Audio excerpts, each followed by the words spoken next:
so are the candidates. They are. And our next guest says the race for the White House makes it seem like it's already 2008. Joining us from D.C., editor of PoliticalDerby.com, Jason Wright. Good to see you for our horse segment, as we do every week, Jason. All right, let's start with the top GOP horses. Well, no change from last week. We still have McCain in the #1 spot. And in #2, Rudy. I think he's picked up a little bit of steam. And then in 3, Mitt Romney. By the way, Jason, since you've started appearing on Fox and Friends, I understand your site is inundated with a lot of responses that you've never gotten before.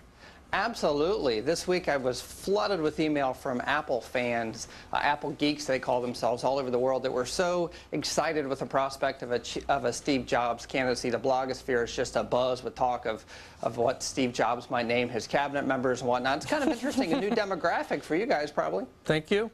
All right. So let's look at. Can do to help. Let's do the top 3 Dem horses because I think we had some adjusting going on here. Well, adjustment certainly in the momentum. I still have Hillary, Obama, and Edwards. I'll tell you, Edwards has to be really bothered, I think, by some of the recent polls. They show him trailing badly nationally, even though in Iowa he's up and polling pretty well. Right. If that doesn't depress him, then this guy is not capable of feeling emotion. I mean, he should be doing a lot. I mean, he's been in Iowa so much, frankly, he qualifies for in-state tuition. He's been there since 2004, basically nonstop. Yeah. And still not polling well. I don't know. You know what? I think this is the first week, Jason, where we've had a dead horse. And go ahead, tell us who the dead horse is. Yeah, in fact, I meant to wear my black armband today in memory of John Kerry and his withdrawing from the race. I think this is a dark day all acrost the country. Look at this. Commentators. We show a skeletal horse. The boniest horse in town. Look at that. Yeah. Also today we've got a quirky horse. Wonder what it's riding on.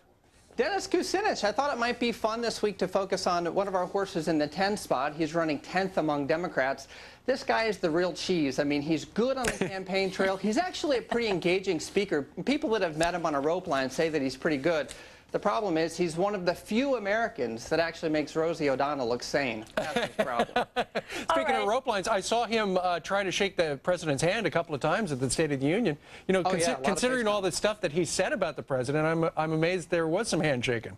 Well, great FaceTime for him, absolutely. All right. All right, Jason, always good to see you, and we'll look forward to the horse picks next week. Have a good weekend. Bye-bye.